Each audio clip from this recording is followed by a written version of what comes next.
Thank you. Thank you.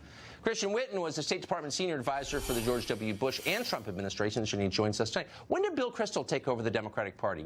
Did you notice when that happened?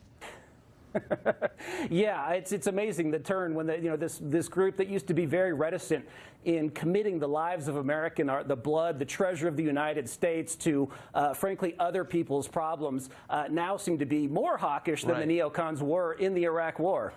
Do you think your average Democratic voter is on board with that? Do you think the average Democrat, even in California, Vermont, and very liberal places, is up for having a war over the freedom-yearning people of Estonia? Seriously.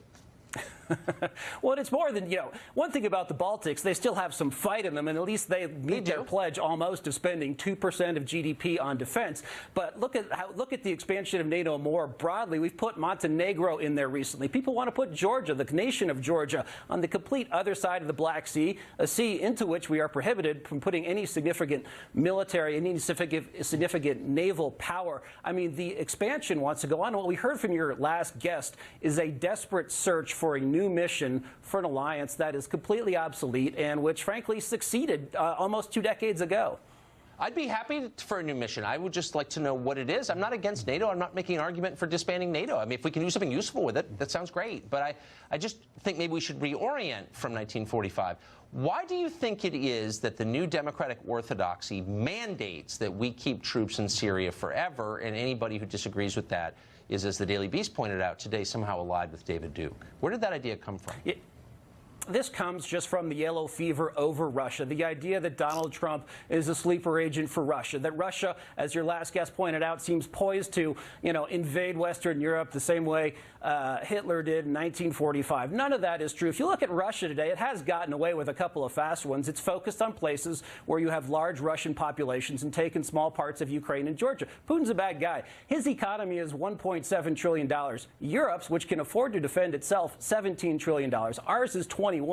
Russia does not pose a serious nation-state threat. It has nuclear weapons. It can do a lot of damage. But again, this is just, again, one thing that really cracked me up about your last guest, the idea that NATO would have our back if we had to fight China, Belgium, Luxembourg, France, where approval of America is at 38%, or Germany, where only 30% of people have a favorable view of the United States, they're going to help us confront China. They're actually a huge distraction from deterring China.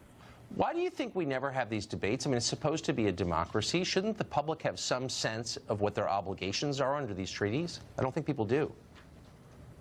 Right. No, it's, and it's funny. You see senators get up and preen about their prerogatives. They have the prerogative to declare war. Why are they never consulted? But they haven't had serious debates about that. And if you look, it's both Democrats and Republicans up there who go off the deep end when Donald Trump does simple things like say, hey, maybe Europe ought to spend a little more. Maybe it should meet the very modest obligation it has. So it's really a foreign policy establishment in Washington. It's neither really Republican or Democrat. It's androgynous. All of these people agree. All of these people love doing diplo-tourism where they get to go over Europe and wax poetic about 1945 or 1989, but it's not a serious realignment or recognition that we have to make choices. We can't be everything to everyone, even with a giant defense budget, $717 billion.